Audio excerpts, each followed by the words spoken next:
Hi friends, welcome to my channel. This is my first video. প্রথম ফ্লাইটের video দিয়ে শুরু করছি আমার এই চ্যানেলটা। কেউ যদি প্রথম ফ্লাইটে যেতে চাও, কি কি করণীয়, কি কি করতে হবে, কি কি ডকুমেন্টস নিয়ে যেতে হবে, টোটালটা এই ভিডিওতে তুলে ধরছি। তো ফার্স্ট থেকে লাস্ট পর্যন্ত ভিডিওটা দেখতে থাকো অ্যান্ড ভালো লাগলে অবশ্যই লাইক কমেন্ট শেয়ার করো, সাবস্ক্রাইব করে দিও। তো চলো আজকের ভিডিওটা স্টার্ট করা যাক। আমাদের ফ্লাইট ছিল 3 আগস্ট ভোর 5:25। তো আমরা রাত 2টোর সময় ওলা বুক করি, দেন ডানকুনি থেকে এয়ারপোর্টের দিকে রওনা দিই। আমরা এয়ারপোর্টে 3:10-15 নাগাদ ইন করে যাই। তো হাতে টাইম নিয়ে, যেরকম ফ্লাইটের টাইম থাকবে 2 থেকে 2.5 ঘন্টা হাতে টাইম নিয়ে ফ্লাইটে ইন করে যাবেন, কারণ অনেক চেকিং হয়, অনেক ফর্মালিটিস থাকে। তো হাতে টাইম নিয়ে বেরিয়ে যাবেন। এয়ারপোর্টে ঢোকার সময় অনেকগুলো গেট নাম্বার পাবেন, তো যে কোনো একটাতে লাইন দিয়ে দাঁড়িয়ে থাকবেন। তো আমি আর মা দুজনেই গেছিলাম।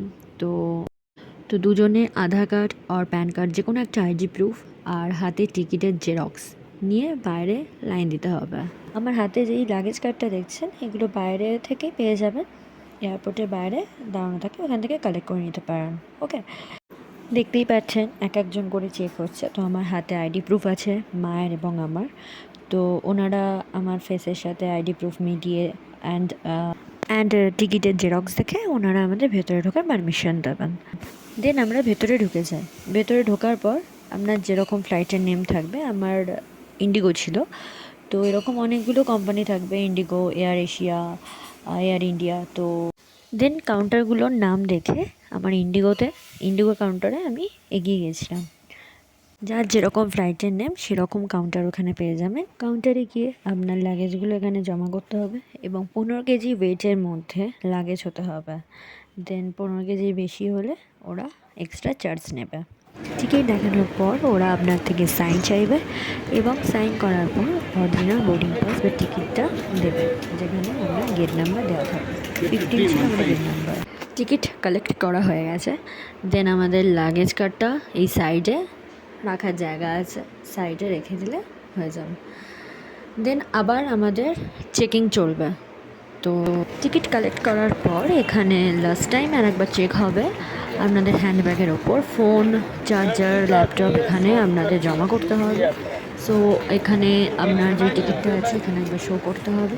দেন আমি এখানে ভিডিওটা করতে পারিনি, কারণ আমার এখানে ফোন জমা দিতে হয়েছিল। ব্যাগ চেক হয়েছিল। এই ট্রেগুলোতে আপনাদের ব্যাগ, ফোন, চার্জার এখানে জমা করতে হবে। ছেলেদের একটা লাইন থাকবে, মেয়েদের একটা লাইন থাকবে। ভেতরে চেক হবে, আপনাদের চেকিং করবে। তো দেন আপনারা বাইরে এসে ব্যাগগুলো কালেক্ট করতে হবে। দেন আমরা চেকিং হওয়ার পরে অ্যাট লাস্ট আমরা গেট নাম্বারের দিকে এগিয়ে যাচ্ছিলাম। আমাদের গেট নাম্বার ছিল 50। তো এখানে লেখাই থাকবে বোর্ডে বেরোনোর পর 20, 21, 18। তো গেট নাম্বারের দিকে আমরা যাচ্ছিলাম 15। অ্যান্ড দেন আমরা গেট নাম্বারের দিকে এগিয়ে যাচ্ছিলাম। ভেতরে মার্কেটিং, খাওয়া দাওয়া সব কিছুই আছে, জামা কাপড় থেকে শুরু করে টোটালটাই আছে। কিন্তু ভেতরে প্রাইস একটু বেশি কস্টলি। অ্যান্ড ভেতরে, এয়ারপোর্টের ভেতরে আপনি ওয়াটার বটল ক্যারি করতে পারবেন না। ক্যারি করা স্ট্রিক্টলি বারণই আছে, তো কেউ ওয়াটার বটল ক্যারি করে না। ওয়াটার বটল স্ট্রিক্টলি বারণ করা আছে, তো কেউ ক্যারি করে না। অ্যান্ড এই নিয়ে আমার এয়ারপোর্টে 4th টাইম যাতায়াত করা হয়েছে। তো আমি হায়দ্রাবাদে যাচ্ছিলাম। ফার্স্টে এটাই বলা হয়নি, আমি হায়দ্রাবাদে যাচ্ছিলাম আমার মায়ের ট্রিটমেন্টের জন্য। এয়ারপোর্টের ভেতরে এরকম একটা এসকেলেটার আছে। আপনি যদি হাঁটতে ইচ্ছুক না হন, এসকেলেটারের ওপর দাঁড়ালে অটোমেটিকভাবে আপনাকে এগিয়ে নিয়ে যাবে কিছুটা রাস্তা। তো আমি মা দুজনেই দাঁড়িয়েছিলাম যাওয়ার জন্য। পা ব্যথা করছিল অনেকটা হাঁটার পরে। তো দাঁড়িয়েছিলাম, মা পিছন থেকে আমার ভিডিও করে দিচ্ছিল। অ্যান্ড হাঁটতে হাঁটতে আমরা 15 নম্বর গেটে চলে এসেছি। এটা আমাদের গেট নাম্বার। এখান থেকে আমরা এবার ফ্লাইটে উঠব। আপনাদের টিকিটে দেখাই থাকবে গেট নাম্বার কত। তো আমার 15 গেট নাম্বার, আর একবার দেখিয়ে দিলাম আপনাদের। গেটের বাইরে আমরা ওয়েট করছিলাম। ওনারা এখানে টিকিটটা স্ক্যান করে দেন গেটে এন্ট্রি হতে পারবো। দেন ওনারা আমার টিকিটটা কালেক্ট করে স্ক্যান করে আবার আমাদেরকে রিটার্ন করে দেবে। অ্যাট লাস্ট আমরা ফ্লাইটের ভেতরে যেতে পারবো। দেন বোর্ডিং বাস মানে টিকিটটা দেওয়ার পরে আমরা ফ্লাই ব্রিজের ভেতর দিয়ে সরাসরি একদম ফ্লাইটের ভেতরে এন্ট্রি নেব, একদম ফ্লাইটের ভেতরে ঢুকে যাব। তো এইখানটা যাওয়ার সময় অনেকটা ফ্লাই ব্রিজটা অনেকটা যেতে হবে, যেখানটা প্লেনটা দাঁড়িয়ে আছে অতটা অবধি আমাদের ফ্লাই ব্রিজ অবধি হেঁটে যেতে হবে। অনেকটা হেঁটে যেতে হচ্ছিলো, ভালো লাগছিল না। আর আমাদের সিট নাম্বার দুজনের আলাদা পড়েছে, 36B 35E। তো মা একটু টেনশন করছিলো, প্রত্যেকবার দুজনের পাশাপাশি সিট পড়ে, তো এই ফার্স্ট টাইম পুরো মানে লেফট রাইট এরকম সিট পড়েছে। তো মা বারবার বলছিল এয়ার হোস্টেসকে একটু রিকোয়েস্ট করতে যাতে দুজনের সিট পাশাপাশি পায় বলছিলাম। তো আমাদের ফ্লাইট ছাড়ার কথা ছিল 5:25-এ, ছাড়ছে 6 AM বাইরে ওয়েদার প্রচণ্ড খারাপ ছিল, তার জন্য ফ্লাইট ছাড়তেও অনেক লেট হয়েছে, 6টার সময় ফ্লাইট ছেড়েছে। অ্যান্ড দেন আমরা ফ্লাইটের ভেতরে ঢুকছি, ঢোকার আগে আর একবার লাস্ট স্ক্যান করে বোর্ডিং পাসটা স্ক্যান করে একদম ভেতরে ঢুকে যাব। দেন সিট নাম্বারের একটু আমাদের প্রবলেমই আছে, তোমাদের বললাম। তো সিট নাম্বারটার জন্য একটু মা টেনশানে ছিল, প্রবলেম নেই, পাশের কাউকে রিকোয়েস্ট করলে তারা সিট ছেড়ে দেয়, তো নর্মাল ব্যাপার, ওটা প্রবলেম নেই। দেন আমার বোর্ডিং পাসটা স্ক্যান হবে, স্ক্যান করার পরে আমরা একদম ডিরেক্টলি ফ্লাইটের ভেতরে ঢুকে যাচ্ছি। ব্রিজটার সাথে এমনভাবেই ফ্লাইটটা অ্যাটাচড করা থাকে, তো একদম ডিরেক্টলি আপনারা ফ্লাইটের ভেতরে ঢুকে যান। তো ফ্লাইটের ভেতরে ঢুকতেই এয়ার হোস্টেসরা আপনাদের ওয়েলকাম জানাবে। তো ওনারা একটু বিজি ছিল, ওয়েলকাম জানাচ্ছিল সবাইকে। তো খুব ভিড় ছিল ভেতরে, আমরা সিট নাম্বার নিয়ে একটু টেনশানে ছিলাম, তো সিট নাম্বার খুঁজছিলাম পরপর কীভাবে কোন সিট নাম্বার আমরা করেছি। তো এখন আমরা পাইনি সিট নাম্বার, আমাদের 35 36 পড়েছে। তো পরপর যাচ্ছি 20 22 এরকম যেতে যেতে আমাদের সিট নাম্বার একদম লাস্টের দিকে পড়েছে। তো মায়ের 36B, আমার 35E। সো অ্যাট লাস্ট পেয়ে গেছিলাম আমাদের সিট নাম্বার 35। একজন পাশের আঙ্কেলকে রিকোয়েস্ট করে আমরা দুজনে পাশাপাশি, দেন আর কোনো প্রবলেম হয়নি, পাশাপাশি বসে পড়েছিলাম। তো আপনি যখন ফ্লাইটের টিকিট কাটেন তখনই আপনাদের সিট নাম্বার দেওয়া থাকে।